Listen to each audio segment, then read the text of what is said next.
Yes, Emil, mga kapuso, good morning po sa inyo. Dito naman sa Rojas City, mag-aalauna na ng madaling araw, 100% na o 137 na cluster precincts ang natanggap ng Rojas City COMELEC. Nakakuha ng 70,692 votes ang incumbent mayor at re-electionist na si Ronnie Dadivas.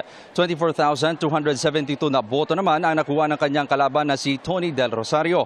Naging madikit naman ang laban sa pagka-vice alkalde pero nanaig ang incumbent vice mayor na si Inday Teresa Almalvis na nakakuha ng 47,751 na boto.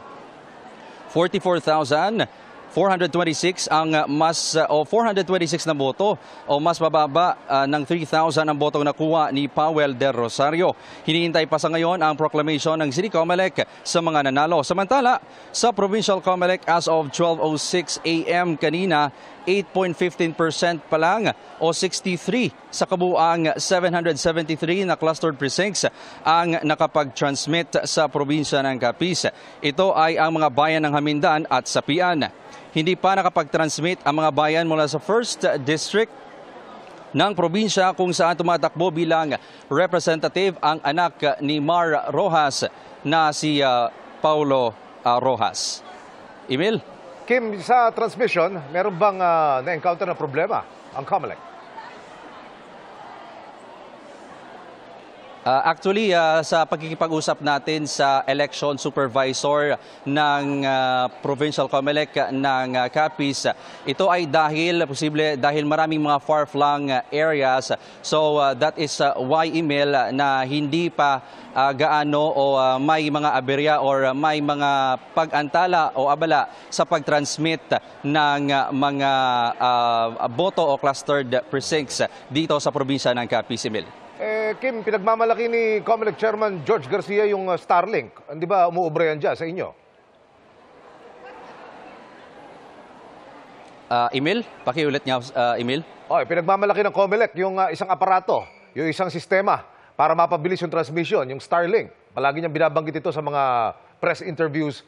Hindi ba yan nagagamit dyan?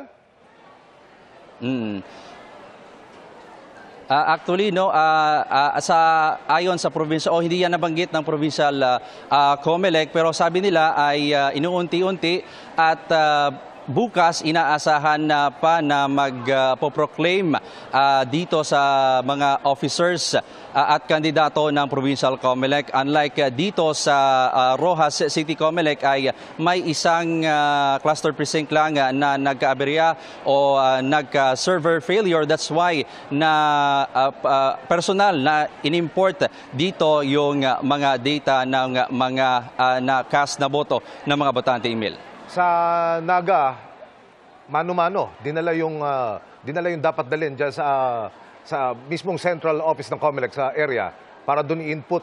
Are, dyan ba sa lugar ninyo, meron na bang ganong option? Dahil nga nahihirapan kamo mula dyan sa far-flung areas na yan, hindi makapag-transmit. Meron na bang ganong option?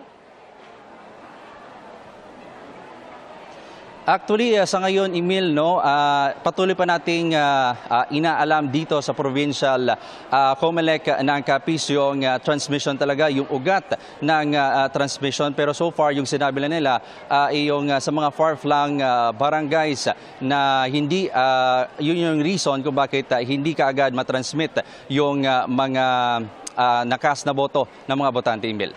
Ingat at maraming salamat, Kim Salinas ng GMA Regional TV.